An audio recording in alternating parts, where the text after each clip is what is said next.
of Ramapo for the Lower Hudson Valley Challenger Center. While we appreciate all donations or funding for our center, the responsibility for fundraising rests solely and completely with the Board of Directors of the Lower Hudson Valley Challenger Center. We limit this responsibility to the Board of Directors since there is no cause for you or any other person that is not on our board to know what steps we are taking in our overall funding efforts.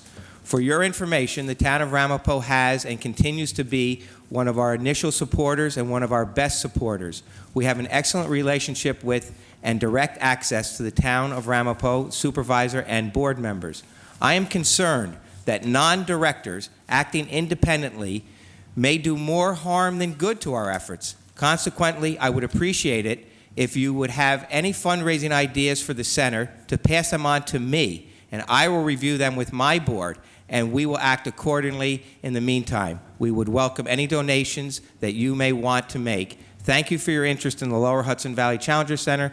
Anthony F. Santucci, Chairman of the Board of the Lower Hudson Valley Challenger Center. So I'll now recognize Councilman Stein.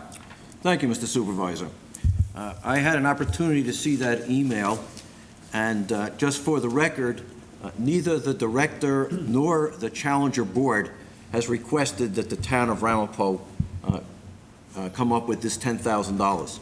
On the other hand, if the Chestnut Ridge Rotary wants to raise the $10,000 as one of their charitable events, that would be terrific. They should discuss that with Tony Santucci, who is the president of the Board of Directors.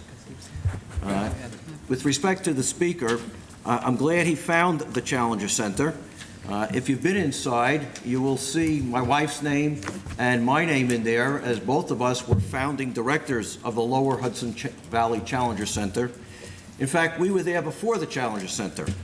Back in 1994, when the Airmont School Ad Hoc Committee of the Ramapo Central School Board met to try to find a purpose for the property at the Airmont School, which is at the corner, the southeast corner of Route 59 and Airmont Road.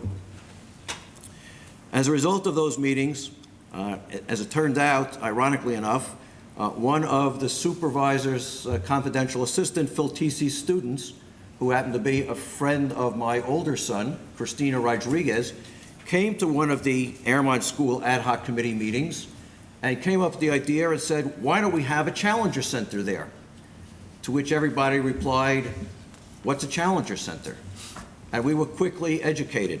In fact, during the summer of 1994, that same summer, the Stein family went to Toronto and went to the Toronto Science Museum, wherein was one of the few Challenger Centers that existed in North America in 1994.